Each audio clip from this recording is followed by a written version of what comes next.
Hej og velkommen til. Jeg er i studiet i dag for at fortælle om bombarderfiskeri og hvilke fluer man bruger til det, herunder rørfluer og elrig. Elrig er et rig, der er opfundet af Jens Bussell, så credit til ham for det.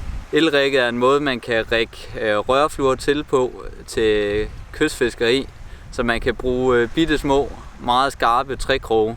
Når man skal montere sin flue, så kan man enten bruge en krogflue, som her, og så montere den i en lille rappellerlykke, for at den har noget bevægelighed.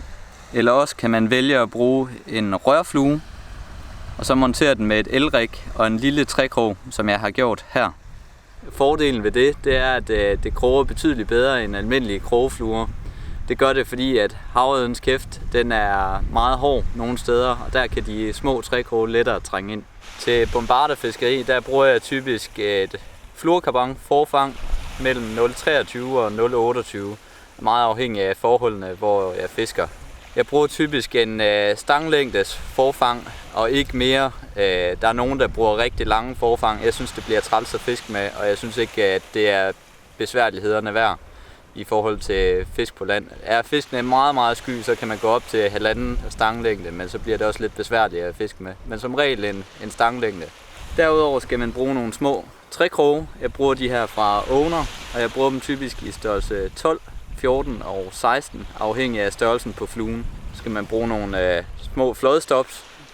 Det kan være rart for, at knuden ikke glider op i rørfluen.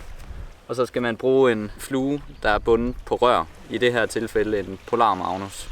Hvis man bruger kuglekædeøjne, så skal man være opmærksom på, at de skal som her være bundet på undersiden, for at den tipper rigtigt i vandet. Det er modsat af, hvordan man binder den på krog. Man tager sin flue, kører fluorkarbonen igennem. Dermed tager man et halv eller helt flådestop, gerne så småt som muligt, så det ikke fylder unødvendigt. Og kører det på linen. Sådan der. Dernæst tager man sin lille trækrog, og den skal vende på en speciel måde, og det kan jeg vise bagefter, hvorfor. Det er for, at den kommer til at vende rigtig nede i vandet. Man vender den krogspids, der flugter med øjet, som den gør her, altså den skal være ind mod en selv, og så fra højre side, der kører jeg linen igennem. Dernæst slår man en lykke på forfanget, og så skal vores spids, som vi har her, den skal køres rundt om forfanget 5 gange. 1, 2, 3, 4, 5. Sådan her. Dernæst tager vi den krogspids her, der vender ind mod os selv. Og den skal køres igennem den midterste tørn, så vi ligesom splitter den tørn ad. Og der skal vi have trækrogen kørt ind igennem.